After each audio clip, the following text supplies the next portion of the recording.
Boa noite para todo mundo que está aqui. Queria primeiro agradecer pelo convite. Para mim é sempre uma honra a oportunidade de apresentar, né, muitos dos dados que a gente coleta. Eu falo, né, do CETIC.br, que é o Centro Regional de Estudos para o Desenvolvimento da Sociedade da Informação. O CETIC ele é um departamento do NIC-BR, ligado ao Comitê Gestor da Internet no Brasil. E a gente tem, né, nesse departamento, o papel de levantar estatísticas, dados, né, pesquisas sobre o acesso e uso da internet no Brasil. A gente tem coletas domiciliares com indivíduos. Eu vou falar especificamente das nossas coletas com crianças e adolescentes, mas o CETIC também tem dados em instituições, escolas, hospitais, governo. Então, eu depois vou deixar o QR Code, convido todo mundo a visitar o site, porque o que não falta, né, são dados que a gente coleta. Falando um pouquinho sobre como o uso da internet avançou entre crianças e adolescentes na última década. Eu coordeno especificamente uma pesquisa que ela chama TIC Kids Online Brasil. A gente tem mais de 10 anos de coletas de dados, uma pesquisa domiciliar realizada no Brasil todo. Então, a gente tem, né, entrevistadores, pesquisadores, que aplicam questionários, né, na população de 9 a 17 anos, em todo o território nacional.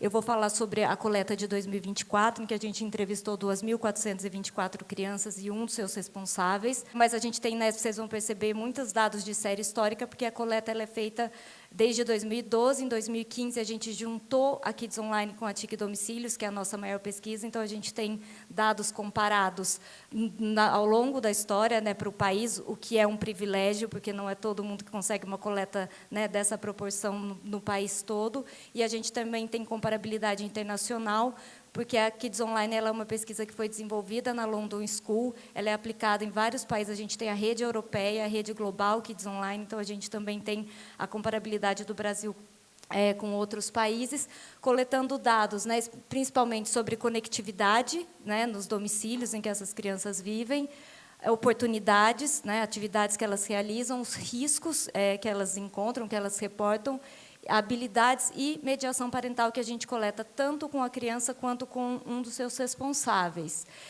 Eu gosto sempre de apresentar inicialmente o referencial teórico que a gente usa para a pesquisa, para dar dimensão e complexidade do que é falar sobre o uso da internet por criança e adolescente.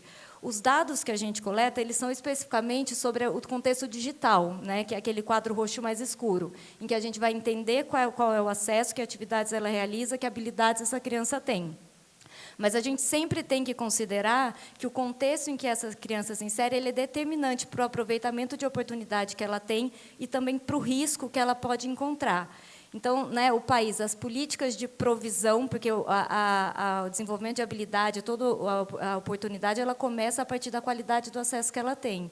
Então, a política de provisão, regulação, educação, vão influir. Também um contexto, né, a comunidade em que essa criança se insere também vai influir, assim como as questões identitárias, né, resiliência, o perfil, né, dessa criança e a cultura em que ela se insere. Então, é um contexto bastante complexo e, por isso, importante que a gente fale com pessoas de diversas áreas, porque tudo isso influi, né, para o aproveitamento e para a proteção dessas crianças e desses adolescentes, né.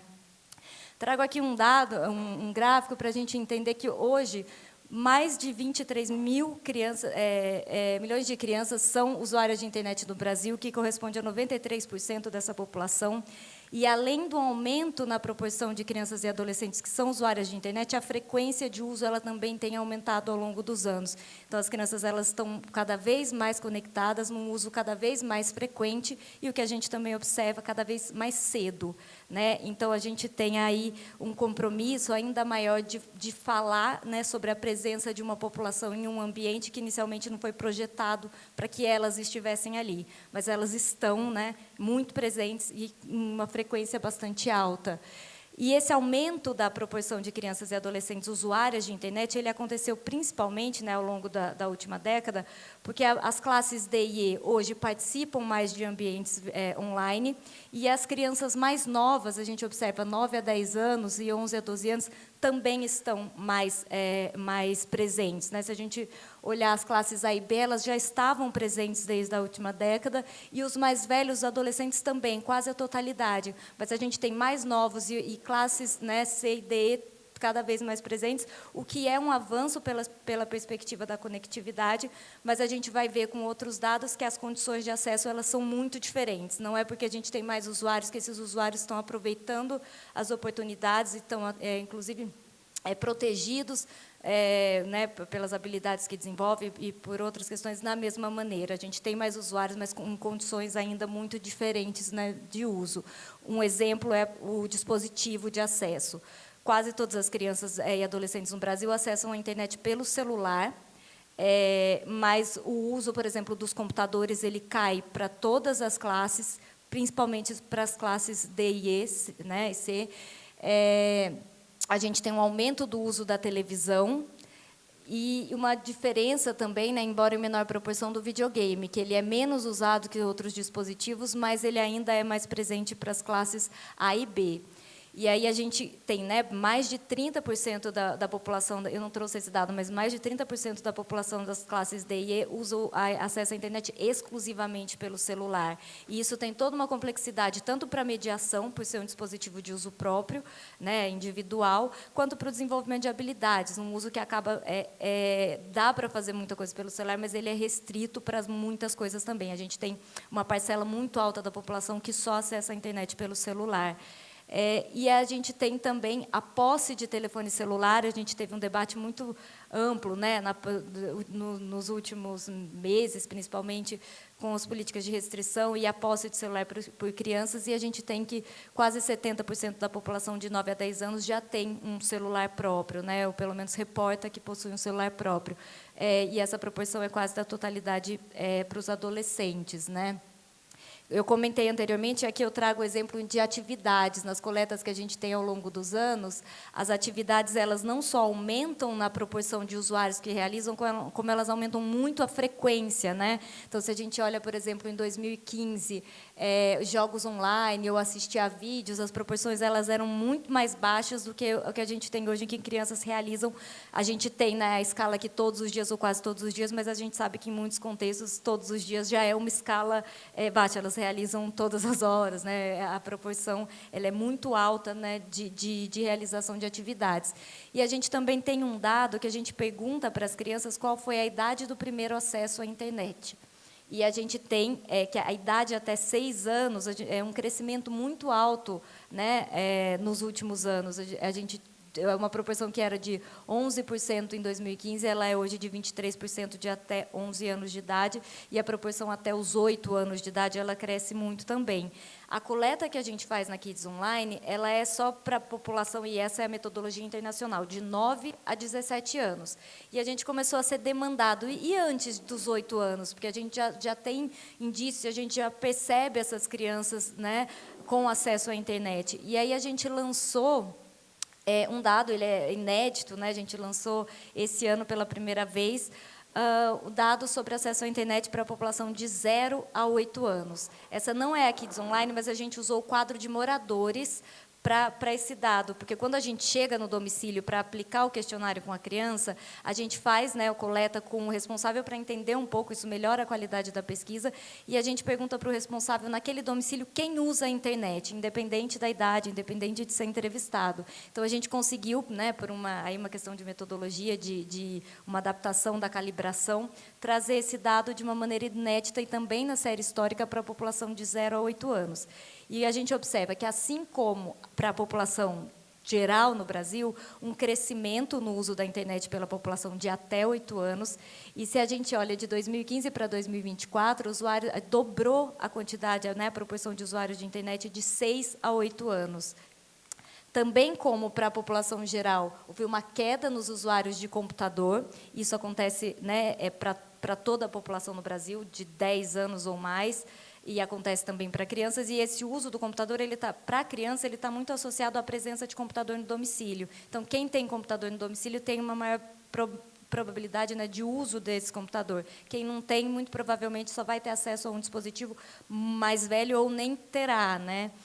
E também, como para a população geral, a gente observa um aumento na posse de celular, né? A gente pergunta para o responsável sobre a posse de celular, dobrou a proporção de responsáveis que dizem que crianças de 6 a 8 anos têm um celular próprio, né? As recomendações é que a posse de celular ela não aconteça antes dos 13 anos, mas a gente vê que cada vez mais cedo as crianças elas estão, né, com um celular próprio, principalmente para as classes mais altas.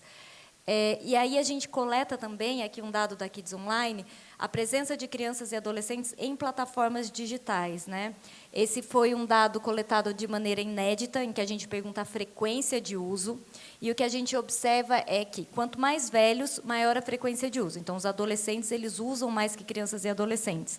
Mas a gente tem proporções consideráveis da população de 9 a 10 anos também em plataformas com um uso de várias vezes ao dia, ou todos os dias, quase todos os dias. O WhatsApp é a plataforma mais usada, né, de modo geral, para todas as faixas etárias.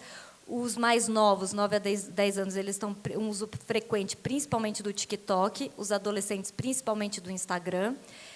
E um dado assim, interessante é que o YouTube ele é a única plataforma das que a gente avalia em que todas as faixas etárias elas estão presentes em proporções muito parecidas, porque as crianças elas estão, né, os mais novos usam, né, frequentemente o YouTube mais do que outras plataformas. E um outro dado importante que a gente observa, esse é o mesmo dado, só que eu selecionei só todos os dias ou quase todos os dias, né, só o que a gente chama de usuário frequente. Uma informação importante também é que os usuários mais novos, eles estão presentes nas plataformas também mais novas, e os usuários das classes A e B também estão presentes nas plataformas que são mais recentes. Então, a gente tem um perfil de usuário que chega primeiro, e aí a gente sabe, né, que isso molda também o conteúdo que está presente nessa plataforma, porque é o conteúdo consumido primeiro por um perfil específico, né, de crianças e adolescentes. E a gente também coletou um dado sobre a posse de perfil próprio, porque a criança ou adolescente pode acessar essas plataformas, que tem, né, uma orientação, né, das plataformas de que o uso não deve acontecer antes dos 13 anos de idade, mas a gente vê pelos dados que elas estão usando, né, e usando frequentemente. E esse acesso ele pode ser por um perfil próprio, pelo perfil de um terceiro, né, de um pai, de um responsável que deixa que ela acesse, ou sem a necessidade de perfil. E aí o que a gente observa é que o TikTok e o YouTube são as plataformas em que as crianças que usam, né, que dizem que acessam essas plataformas pelo menos uma vez por semana, acessam em maior proporção sem a posse de um perfil próprio. A gente teve até com dados do CETIC, o Alana fez uma denúncia, assim, e o TikTok, eu acho que hoje não é mais possível que acesse sem, no Brasil, não é mais possível que acesse sem a posse de um perfil próprio, mas até então era. Então, tem essa questão também, né, das plataformas em que a criança e a adolescente está exposta aos conteúdos, ela está presente, ainda que ela não tenha uma conta, né, em seu nome. Né. E um dado também, 83% da população de 9 a 17 anos tem pelo menos perfil em uma plataforma. E aí eu trago aqui alguns dos dados que a gente tem sobre habilidades digitais para aproveitamento de oportunidade e também para resiliência. A gente coleta muitos dados de habilidades, eu não vou me estender aqui em todos eles, mas acho importante que a gente conheça pelo menos as dimensões que a gente analisa, que são as habilidades operacionais, informacionais, sociais e criativas. Porque a gente tem uma tendência, cada vez mais a gente está crítico a isso, mas uma tendência de achar que crianças e adolescentes dominam, né, dispositivos, porque já nasceram, muitas delas, em um contexto inserido, né, o contexto digital, o que não é uma verdade para todas as crianças e adolescentes no país, como a gente viu, né, isso é uma classe, sim, nasce muito conectada, mas não todos. E, além disso, o que a gente sabe pelos dados é que as crianças e adolescentes elas têm habilidades operacionais muito desenvolvidas. Elas ligam o Wi-Fi, elas desbloqueiam o celular, elas, né, têm um domínio que a gente fala de um recurso técnico talvez mais elaborado, mas as habilidades informacionais, sociais e criativas, elas não estão desenvolvidas e nem estariam, porque a gente está falando de crianças e de adolescentes. Então, o fato da criança saber buscar uma informação na internet não significa que ela saiba verificar se aquela informação é verdadeira ou que ela saiba analisar criticamente aquela informação. O fato dela conseguir saber, né, que tem patrocínio ou que algum conteúdo é de alguma marca, não significa que ela identifique conteúdo patrocinado ou não. Então, a gente, né, tem que olhar criticamente para o uso que a criança e o adolescente faz, porque, muitas vezes, até o comportamento, quando a gente fala de habilidade social, o fato dela saber excluir pessoas, né, uma coisa que é importante, mais técnica, mas não significa necessariamente que ela saiba denunciar algo que aconteça com ela, ou que ela saiba, inclusive, agir de maneira que não seja ofensiva ou discriminatória. Então, a gente está falando de seres, né, em formação, então tem uma série de habilidades que ela precisa desenvolver, precisa aplicar o ambiente virtual e ela não vai ter desenvolvido. Então, o acompanhamento ele é muito importante também por isso, né? E quanto mais velhos, maior a proporção da criança identificar que é verdade, que ela tem uma determinada habilidade. E a gente tem mesmo uma correlação positiva.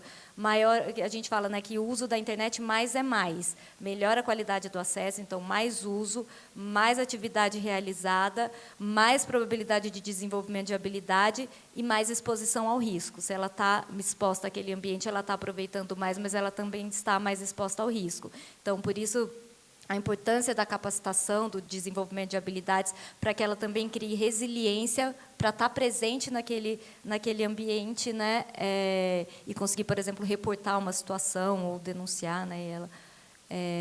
Aqui eu trago alguns dados também que têm uma dimensão mais crítica, e aqui a gente vê que para mais de 50%, metade da população, é verdade que a primeira informação que ela encontra é a melhor fonte de informação, que todo mundo encontra as mesmas coisas quando pesquisam coisas na internet, né, conteúdos na internet, encontram as mesmas informações, que a primeira publicação que ela vê é a última que foi postada. Então, a gente tem também indícios, né, que para a parcela significativa da população de criança e adolescente, a forma de ordenação de conteúdo, a lógica algorítmica que está envolvida no conteúdo que ela vai estar exposta, não está claro, né? Então, ela também corre riscos a partir daí, ela não sabe que tem, né, toda uma lógica, né, por trás de tudo que ela consome, né, uma lógica algorítmica por trás dos conteúdos que ela consome, e que ela está também exposta à publicidade e a conteúdos que não necessariamente foram desenvolvidos pensando, né,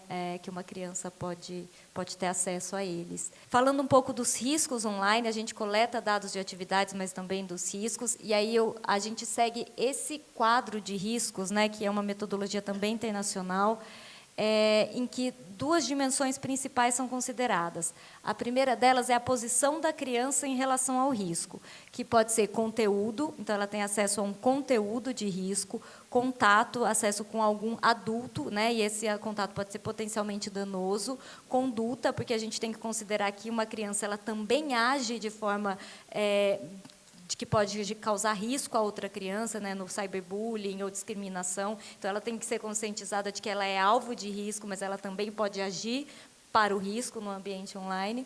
E de contrato, que é quando ela está numa relação, né, num contrato potencialmente danoso, por exemplo, quando ela participa das plataformas. E aí, essas dimensões, a gente também considera que elas são de diferentes naturezas, agressiva, sexual, de valores, né? Então, por exemplo, o contrato, né, e falando aqui de risco sexual, por exemplo, ela pode ter conteúdo circulando nessas plataformas. Aí qual a responsabilidade dessas plataformas? Conteúdos violentos. Então, são muitos os riscos. Esse quadro, eu acho que ele traz um resumo assim da dimensão, né, da quantidade de riscos que essas crianças podem estar expostas, e aí o impacto que isso pode ter para a privacidade, para a saúde, para o bem-estar dessa criança e da família também, né? Eu trouxe aqui alguns exemplos, são muitos indicadores, mas de tratamento ofensivo, né, 12% de crianças e adolescentes que reportam que viveram alguma situação ofensiva, a proporção é maior quanto mais velhos. Crianças que reportam terem presenciado discriminação, 40%, quase 50% dos adolescentes.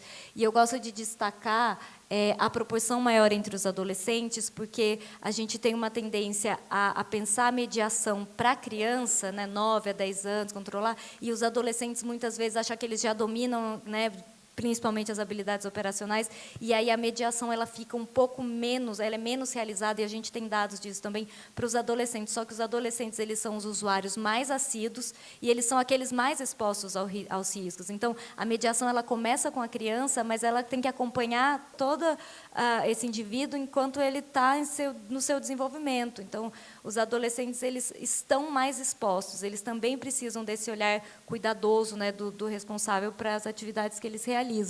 E aí eu tenho aqui, por exemplo, o contato com desconhecidos, e uma das atividades que as crianças e adolescentes também, principalmente, mais buscam é procurar fazer amigos na internet, né? Então, a gente tem uma proporção aí de 30% de crianças e adolescentes que procuram fazer amigos, que adicionam pessoas, que entram em contato com pessoas que conheceram só pela internet, principalmente pelas redes sociais. Então, a gente também tem que considerar, né, e na mediação, pensar a internet como um canal potencial de contato e saber quem são essas pessoas que a criança ou adolescente tem falado, né? A gente também tem dados sobre riscos, né, de mensagens e conteúdo sexual, e o que a gente observa, de uma forma geral, é que as meninas elas são mais requisitadas para imagens, mensagens de conteúdo sexual que os meninos, e elas também se sentem mais incomodadas com mensagens e requisição, né, de imagens que elas têm. Então, claro, todos estão expostos, meninas e meninas, mas, de uma forma geral, as meninas reportam incômodos maiores e mais requisição desse tipo de conteúdo, maior exposição também a esse tipo de conteúdo. E aí, para finalizar, né, alguns dados que a gente tem de mediação, que a gente coleta com a criança e com o responsável. O primeiro deles é a permissão, né, que eu trago aqui, a permissão para atividades sozinho na internet. E o que a gente observa que é um dado interessante, quando a gente pergunta para o responsável, a proporção da permissão ela é mais baixa do que a mesma atividade quando a gente pergunta para a criança. Então, por exemplo, 68% dos responsáveis de 9 a 17 falam que a criança pode assistir vídeo sozinha. Eu não trouxe aqui, mas essa proporção ela é maior quando você pergunta para a criança. E no caso de redes sociais, por exemplo, 57% dos responsáveis reportam que a criança ou adolescente pode, mas 72% das crianças e adolescentes consideram que podem. E essa proporção ela é de 19% para 9 a 10 anos, pela perspectiva do responsável, e ela é mais de 30% pela perspectiva da criança. Então, a gente também tem que ter esse diálogo, porque, muitas vezes, a permissão ela não está alinhada. A criança acredita que pode porque ela faz, mas o responsável não acha que ela possa. Então, a gente também tem o que a gente estimula, né, que é a mediação ativa, aquela mediação pautada no diálogo. Tem que ter diálogo. O responsável saber o que essa criança faz e as regras estarem bem claras sobre o que pode ser feito e sobre o que não pode ser feito para determinada idade. E aí a gente observa pelos dados que nem sempre isso está alinhado, né? A gente também tem dados sobre verificação. A gente coletou pela primeira vez esse ano o recurso técnico, né, das próprias plataformas pelos responsáveis. De modo geral, 30% dos responsáveis usam esses recursos para controlar o tempo, para controlar anúncio, para controlar as pessoas com que a criança entra em contato. Essas proporções elas não ultrapassam 30%, mas quando a gente pergunta para o responsável se ele checa, né, sem necessariamente o recurso técnico, mas se ele olha o celular da criança, se ele coloca a regra, essas proporções elas são maiores, muitas vezes ultrapassam 60%. Então, o recurso técnico, que a gente ouve bastante, né, ele é muito disseminado, ele é menos usado, mas os responsáveis reportam que acompanham, né, que eles realizam a orientação. E aí a gente perguntou também pela primeira vez qual é a percepção do responsável sobre o pedido de orientação da criança ou adolescente para algo que aconteça na internet. Porque a gente sempre perguntava sobre a perspectiva do responsável, que orientação ele dá. Esse ano a gente perguntou quanto a criança requisita uma orientação para uma situação que ela vivenciou online e não soube como reagir, para algo que tenha acontecido que ela se sentiu incomodada, para algum tipo de tratamento que ela não tenha gostado, né? Eu trouxe aqui alguns exemplos. E, de modo geral, os responsáveis percebem que as meninas elas requisitam mais ajuda que os meninos. E acho que essa é uma tendência para outras questões também. Por exemplo, a gente tem dados de saúde e a gente percebe que os meninos eles fazem mais busca de temas de saúde que as meninas, mas as meninas elas pedem mais ajuda, elas comentam mais, conversam mais sobre questões de saúde que estejam acontecendo. Então, a gente também tem a importância da gente considerar também a diferença do uso entre meninos e meninas quando a gente está falando de crianças e adolescentes, né? E uma menor propensão dos meninos a compartilharem, né, situações, né, tem uma questão cultural envolvida, né, já estou encerrando, situações que eles vivenciam online. A proporção dos adolescentes que pedem ajuda, ela também é menor. As crianças tendem a compartilhar um pouco mais situações incômodas na internet, mas adolescentes a proporção ela cai bastante, né? Então a gente tem uma orientação menos feita, né, pelos próprios responsáveis para adolescentes quando você chega em 17 anos, um pedido de orientação também menor, sendo que, como eu comentei, né, e a gente viu, essa população é a mais exposta ao risco.